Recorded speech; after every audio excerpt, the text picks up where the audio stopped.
Why do so many Christians struggle with Christ's simple teachings? It is striking and troubling that people can spend decades faithfully attending church, serving in ministries, or performing religious duties, yet still miss the essence of Christ's message. The core of Christ's teaching is not complicated. It can be summed up in two commands. 1. Love the Lord your God with all your heart, soul, and mind. 2.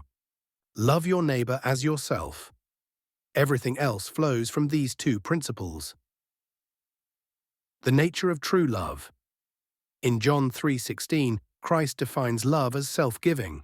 For God so loved the world that he gave his only begotten Son.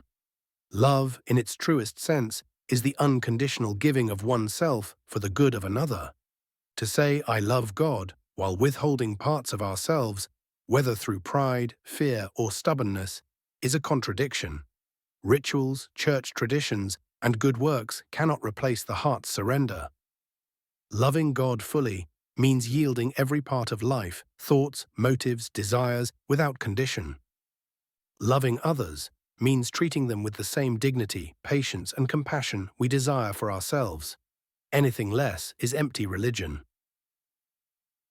Why the disconnect? So why do many Christians miss this? Several reasons appear throughout history and human behavior. 1. Tradition over truth. Many prioritize church culture, denominational rules, or ritual observance over the simplicity of Christ's words. 2. Intellectual faith without transformation. People may know doctrine in theory, but never let it reshape how they treat others. 3.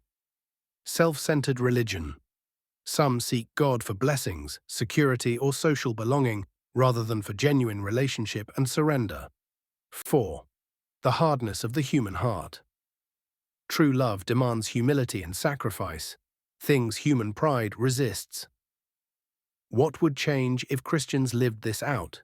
If even a fraction of those who call themselves Christians truly embodied love your neighbor and do unto others, society would look drastically different. Based on historical and sociological insight, the ripple effects would be immense. 1. Personal and social life. Peace in relationships, violence, abuse, racism, and hatred would diminish. Trust and cooperation. Communities would flourish in honesty and mutual care. Equal dignity. No group would be despised or marginalized. 2. Economic systems. Fairness in work.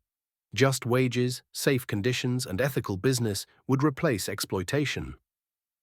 Generosity. Those with more would gladly help those with less. Integrity. Fraud and greed would evaporate, replaced by honesty in trade. 3. Politics and law. Empathetic laws. Leaders would ask, would I want this applied to me, before legislating? Lower crime. With love guiding behavior, crime and corruption would fall. Peaceful nations. Wars and oppression would be replaced by diplomacy and respect. 4. Healthcare and welfare. Universal care. No one would be left hungry, homeless, or untreated. Stronger mental health. Love-driven communities reduce loneliness and despair. 5. Education and culture. Respectful classrooms. Schools would model kindness and fairness. Compassion in media. Entertainment would uplift rather than divide. Culture of empathy. Compassion, not consumerism or violence, would dominate public life. Mamadas. In summary, if Christians truly embraced Christ's core commands, violence would give way to peace, greed would yield to generosity, oppression would be replaced by justice, isolation would turn into community. This is not idealistic fantasy, it is the kingdom ethic Christ described, a world where love, not self-interest, rules. The tragedy is that many who bear his name settle for religion without transformation. The call remains urgent, to love God fully and to love others as ourselves.